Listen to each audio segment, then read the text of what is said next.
Hello and welcome to this video.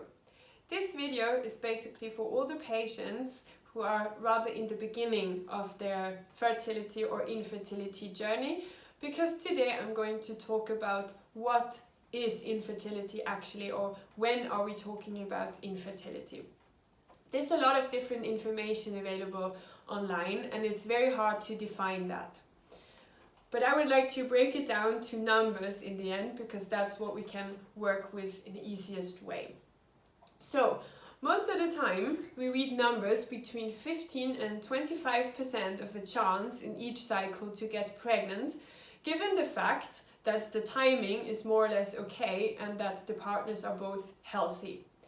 If you have any medical issues, obviously, these numbers might be different from the very beginning, and it might be advisable to search for a professional support right away. If you just want to try, let's move on with breaking down some numbers. So, given the fact that a pregnancy would occur in, on average, 20% of the cycles, in our minds, we automatically calculate it in such a way that after 5 months, it would definitely be our turn at the latest, if a pregnancy has not occurred before. We are very often influenced by the image of the media, because in the media, if we're looking at a romance movie that lasts for 90 minutes, at the latest after 60 minutes, the pregnancy is there, right? Or even a pregnancy occurring from an accident. So we often get the image that it's super easy, but in practice there's a lot of different factors that will lead to a successful pregnancy. So think about the result in the end. If we have a perfectly healthy human being baby that has all the, let's say, all the information in the cells to make it a living human and to develop further for an entire life, there is billions of different steps that the development has to go through successfully in order to make it a human being. So it starts with 2 cells merging, and from there it develops billions of steps until we have a living human being. So even if the steps 634 were all successful and it stops at a certain point, or after 1 million of steps, it's already quite far, but it's simply not enough yet. So getting back to the percentages of 20% per month, if you take dice and you try to get 2, for example, you all know that it can happen that you try 10, 15 times and you get all the other numbers but not a 2. So this is simply a probability.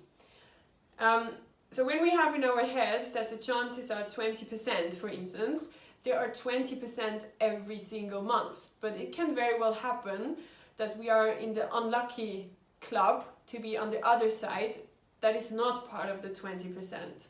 Even if everything is perfect, but it's a matter of probability and not a matter of it's my turn after this and this many months.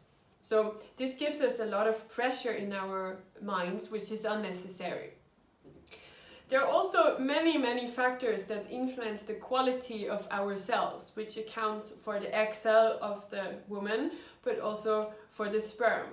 So for example, nutrition that can affect the quality, traveling, climate and time changes, our sleep quality, and last but not least, stress.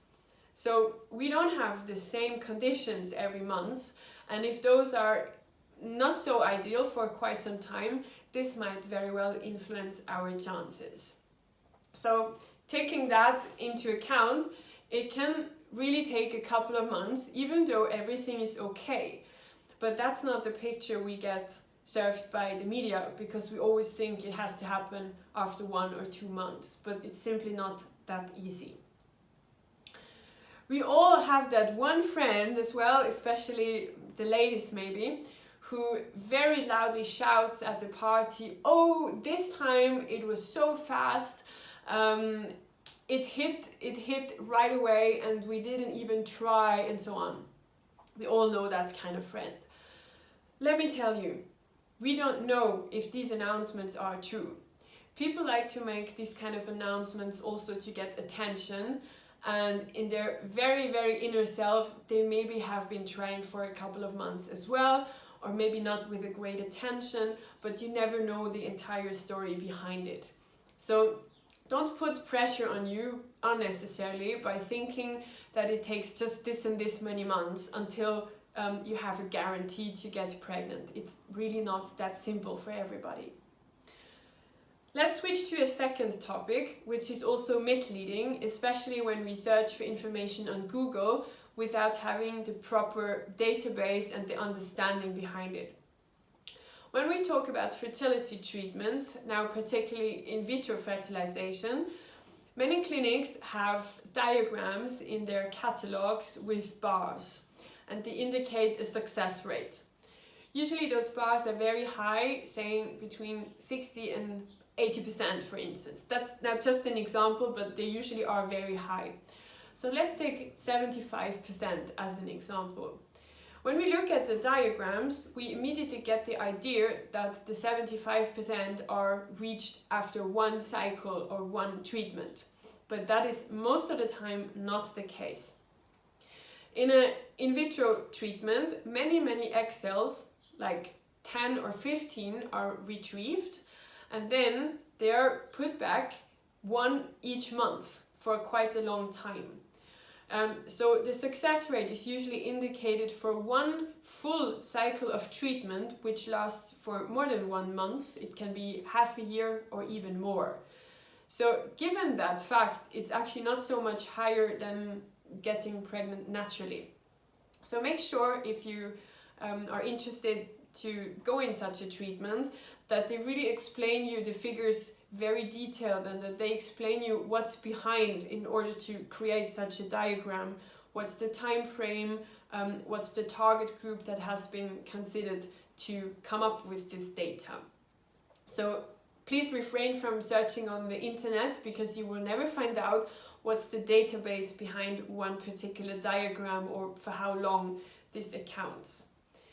Of course, in an individual case, it's always best to consult with your doctor to really outline your individual chances, and then you will find out where you are, if it's something normal in your case or if you would need support.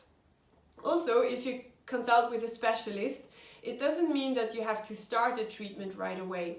You might as well get the information that everything is fine with you and you're still within the normal chances or probabilities, so you can just keep on trying. I hope this gave you some insights on the most frequent misunderstandings or expectations regarding fertility, which also puts us under stress quite a bit. I hope you liked the video, and if you have any further questions, please feel free to reach out to me. I'm happy to support you on your journey and wish you all the best for it.